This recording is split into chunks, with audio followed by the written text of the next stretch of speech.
Is your sensitivity holding you back?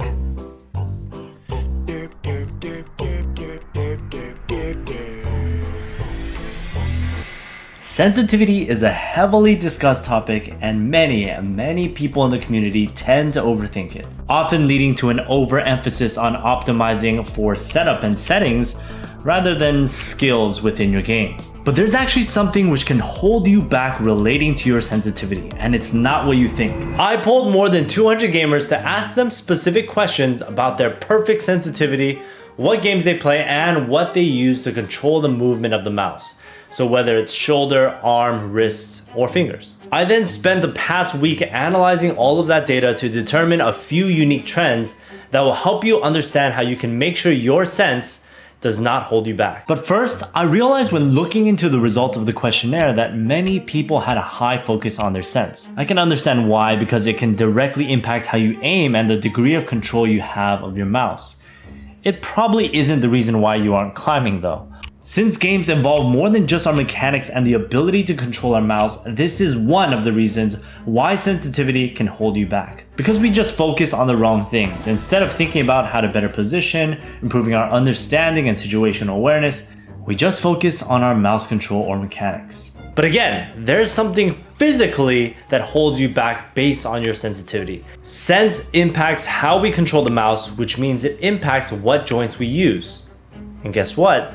That impacts what muscles we use. This was the main goal of my questionnaire. I wanted to really figure out how sense impacts our physical mechanics. Because if we can't control our muscles well, or don't have great coordination, then we can't use our sense to its potential. And of course, as a gaming physical therapist, I wanted to figure out a way to keep everyone healthy. Because we've actually had a lot of gamers tell us they developed some pain after changing their sense, especially when the sense change was quite large.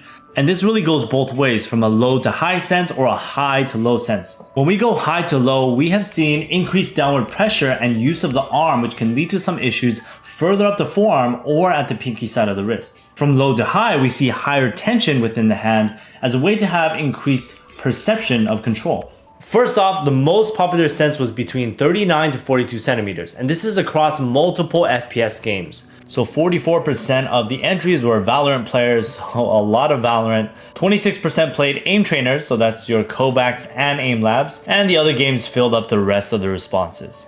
I was interested to see what the typical movement distribution across each of the games was, so I also took the average or mean distribution of each of the responses to see if I could identify anything that was unique. The few responses from Counter-Strike 2 really mimicked Valorant as well, with very minimal fingertip use with primarily wrist.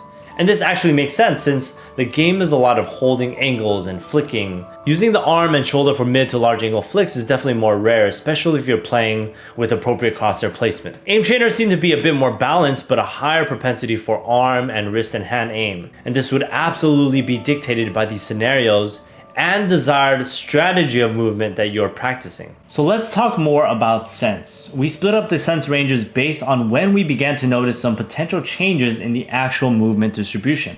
This was roughly every 30 centimeters. Here you can see the movement distributions based on the range of sensitivities. We define mixed as a scenario where no single control method, finger, wrist, arm, shoulder, clearly dominated. Basically, there's situations in which we use multiple strategies, and this accounted for that.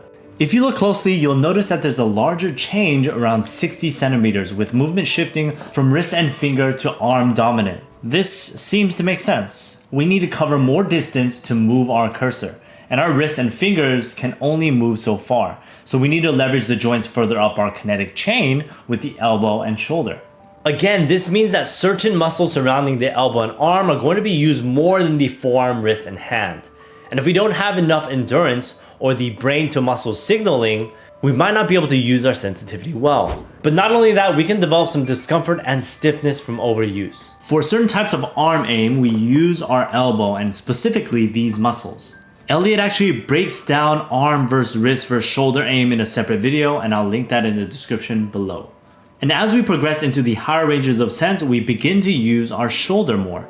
Again, all based on the idea that we need to cover more space. So we need to use the joints that allow us to cover more distance. Knowing what joints we use is one thing, but now we can make sure we can make the most out of our sense by performing a few exercises to strengthen and build endurance and improve our control of these muscles. Better muscle control equals better mouse control. Every single one of our coaching clients have told us this. When they work on building their strength and their endurance and control of their wrist and hand, they feel that they can better control the mouse. So I made something for the community that's completely free.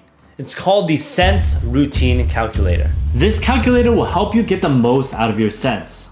All you have to do is enter your Sens and it'll provide a program based on the average distribution of movement. Then you can just follow the exercises daily and you'll notice some changes in as quickly as 2 to 3 weeks. So let me go through what's actually in the program document. It's going to help you understand your movement distribution based on the data that we collected. There are actually 2 programs within the document. One that's an individual exercise program, so you're doing between 2 to 4 exercises each day, depending on, again, the distribution of muscles that are being utilized. Or you can just use some of the follow along routines that are already on our YouTube right now, and they're organized by body region, again, targeting those same muscle groups. Again, this is completely free for the community. All I ask is that you share this. If you know someone that has some discomfort, please share it with them. Post it in the comments of Sens videos, post it in some Reddits, because all we want is to help as many gamers as possible. So if you want to get a quick routine you can do daily as a warm-up, but also improve your overall control, then head over to the calculator. Then let me know in the comments what you guys think about the calculator, because this is something I'm really proud of. Now that you've maxed out your control with your sensitivity, if you want to learn a bit more about arm versus wrist aim, check out this video right here.